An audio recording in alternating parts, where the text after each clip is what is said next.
નમસ્કાર. વય વિચાર અને વાણીથી વામન એવી હું કોરટ ફોરમ નારી નિર્બળ નથી એ વિષય પર મારા વિચારો રજૂ કરીશ. જે કર ઝુલાવે પારણું તે જગત પર શાસન કરે. જે કર ઝુલાવે પારણું તે જગત પર શાસન કરે. જગતના મહાપુરુષોને જન્મ આપનારી નારી સાક્ષાત નારાયણી છે. માનવ જાત પર તેનું ઋણ ઘણું મોટું છે. આપણા શાસ્ત્રોમાં પણ કહેવાયું છે કે યત્ર નાર્યાસ્તુ પૂજ્યન્તે રમન્તે તત્ર દેવતા, અર્થાત જ્યાં નારીઓનું પૂજન થાય છે ત્યાં દેવતાઓ સ્વયં વાસ કરે છે. નારી એ કોઈ નિર્બળ નથી. નારી એ કોઈ નિર્બળ નથી. નારી તો છે સંસારની શક્તિ.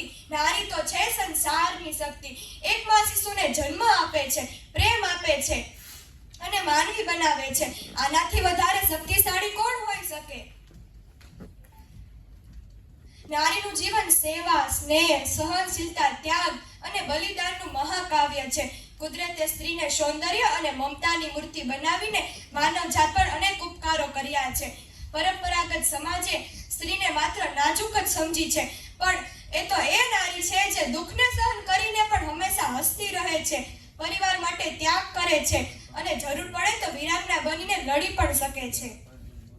આપણા ઇતિહાસના પાનાઓ પણ આ વાતના સાક્ષી છે.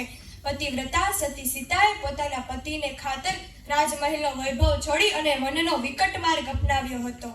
લક્ષ્મણની પત્ની ઉર્મિલાએ ભાઈની સેવામાં જતા પોતાના પતિ લક્ષ્મણને હસતા મોંએ વિદાય આપી અને 14 વર્ષ સાસુની સેવા કરી હતી. સતી અનસૂયાએ પોતાના સતીત્વના પ્રતાપે બ્રહ્મા, વિષ્ણુ અને મહેશને બાળકો બનાવ્યા હતા. સતી સાવિત્રીએ પોતાના મૃત પતિ સત્યવાનને પુનર્જીવિત કર્યો હતો.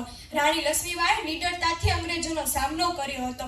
આવા તો કેટલાય અમર નારી રત્નો છે જેને યાદ કરીએ તો સમય ઓછો પડે અને મારા શબ્દો પણ ટૂંકા પડે. નારી એ કોઈ ભીતર છુપાયેલી છાયા નથી. નારી એ કોઈ ભીતર છુપાયેલી છાયા નથી. એ તો એ અવાજ છે જે સમાજને જાગૃત કરે છે. નારી નરકની ખાણ છે. નારી એ નરકની ખાણ છે એવું કહેનારો એક વર્ગ પણ આપણા સમાજમાં હતો. તેના પરિણામે આઝાદી પહેલા સ્ત્રીઓનું સ્થાન ઘરની ચારો દિવાલો વચ્ચે જ હતો. સ્ત્રી પ્રત્યેની ઉપેક્ષા વૃદ્ધિને લીધે આપણો દેશ કન્યા કેળવણીમાં પછાત રહી ગયો હતો. પરંતુ આજની નારી શિક્ષિત છે, આત્મનિર્ભર છે અને સમાજમાં પોતાની ઓળખ બનાવી રહી છે. ઘરના કામકાજથી લઈને વૈજ્ઞાનિક સંશોધન સુધી, રમતગમતથી લઈને રાજકારણ સુધી દરેક ક્ષેત્રમાં નારી સફળતાપૂર્વક આગળ વધી રહી છે. આજે સ્ત્રી પાયલોટ, પોલીસ અધિકારી અને ઉચ્ચ રાજકીય જેવા હોદ્દા જેવા ઊંચા સ્થાન પર પહોંચી શકી છે. એટલું જ નહીં, બસ કંડક્ટર કે પેટ્રોલ પંપ પર પેટ્રોલ ભરી આપવા માટે માત્ર પુરુષો જ નહીં, એવા કામો હવે સ્ત્રીઓ પણ કરવા લાગી છે. જે નારી પોતાનું માથું ઊંચું રાખે છે, તે જગતને હાથમાં રાખે છે. એટલે કે નારી અબળા કે બિચારી બનીને નહીં, પણ સ્વાભિમાનથી અને આત્મસન્માનથી જીવવું જોઈએ. આત્મસન્માનની સાથે સાથે આત્મશિસ્ત પણ જરૂરી છે. આ મળેલી સ્વતંત્રનો ગેરલાભ લઈને કેટલીક સ્ત્રીઓ પશ્ચિમના રંગે રંગાઈને સ્વચ્છંદી બની જાય છે. તે પોતાનો અધિકાર મેળવવાના ઘેલછામાં પોતાની ફરજ ચૂકી જાય છે. એટલે નારી નરકની ખાણ થવું છે કે નારાયણી થવું છે એ તો દરેક સ્ત્રીને પોતે જ નક્કી કરવાનું છે.